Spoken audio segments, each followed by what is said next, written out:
Friends, ಎಲ್ರಿಗೂ ನನ್ನ ನಮಸ್ಕಾರ. ನಾನ್ ನಿಮ್ಮ Pushpa Nagaraj, tarot reader cum numerologist. ಎಲ್ರು ಹೇಗಿದ್ದೀರಾ? ನಾನ್ ಇವತ್ತು ನಿಮ್ಮ ಕರೆಂಟ್ ಪಾರ್ಟ್ನರ್ ಅಂದ್ರೆ ನೀವು ಪ್ರೀತಿಸುವಂತ ವ್ಯಕ್ತಿ ನಿಮ್ ಬಗ್ಗೆ ಏನ್ ಯೋಚನೆ ಮಾಡ್ತಾ ಇದಾರೆ ಅಂತ ನೋಡೋಣ. ಈ ವಿಡಿಯೋ ಯಾವಾಗೆಲ್ಲ ನೋಡ್ತಿರೋ ಇದು ಕಲೆಕ್ಟಿವ್ ರೀಡಿಂಗ್ ಆಗಿರುತ್ತೆ. ಆ ಟೈಮಿಗೆ ಇದು ರೆಸ್ಯೂನೇಟ್ ಆಗುತ್ತೆ. ಆದ್ರೆ ಈ ರೆಸ್ಯೂನೇಟ್ ಆಗ್ಬೇಕಂದ್ರೆ ನೀವು ಇದನ್ನ ಲೈಕ್ ಮಾಡಿ ಅಂಡ್ ಶೇರ್ ಮಾಡಿದ್ರೆ ಅದಕ್ಕೆ ನಿಮ್ಗೆ 100% ರೆಸ್ಯೂನೇಟ್ ಆಗುತ್ತೆ ಅಂತ ಹೇಳ್ಬೋದು.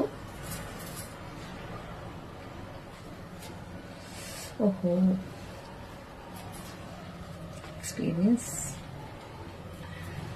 ಓಕೆ, ಸಡನ್ ಆಗಿ ಈಗ ಅಟ್ ಪ್ರೆಸೆಂಟ್ ಕಂಡೀಷನ್ ಹೇಗಿದೆ ಅಂದ್ರೆ ನಿಮ್ಮಿಬ್ಬರ ಮಧ್ಯೆ ಒಂಥರ ಏನಾದ್ರೂ ನೋ ಕಾಂಟ್ಯಾಕ್ಟ್ ಸಿಚುವೇಶನ್ ಅಲ್ಲಿ ಇದ್ರೆ, ಅಕಸ್ಮಾತ್ ಥಂಡರ್ ಬಾಲ್ಟ್ ಸಿಚುವೇಶನ್ ಇದೆ ಅಂದ್ರೆ ಅಲ್ಲಿರುವಂತ ಜಾಗದಂದ್ರೆ ಈ ರಿಲೇಶನ್ಶಿಪ್ ಬೇಡವೇ ಬೇಡಪ್ಪ, ಎಂಡ್ ಮಾಡ್ಬಿಡೋಣ ಅನ್ನೋ ಪರಿಸ್ಥಿತಿನಲ್ಲಿ ಈ ರಿಲೇಶನ್ಶಿಪ್ ಬಂದ್ ನಿಂತಿದೆ ಅಂತ ತೋರಿಸ್ತಾ ಇದೆ.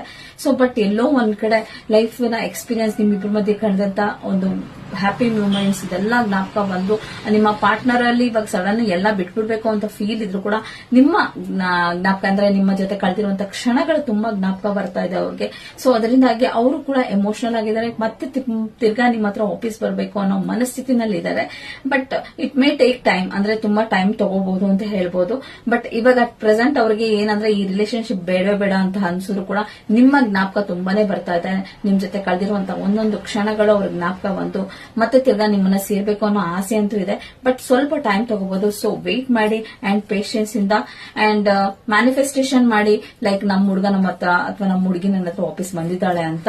ಅಂಡ್ ಈ ರೀಡಿಂಗ್ ನ ಕ್ಲೈಮ್ ಮಾಡಕ್ಕೆ ಒಂದು ರೆಡ್ ಹಾರ್ಟ್ ನ ಸೆಂಡ್ ಮಾಡಿ. Thank you so much.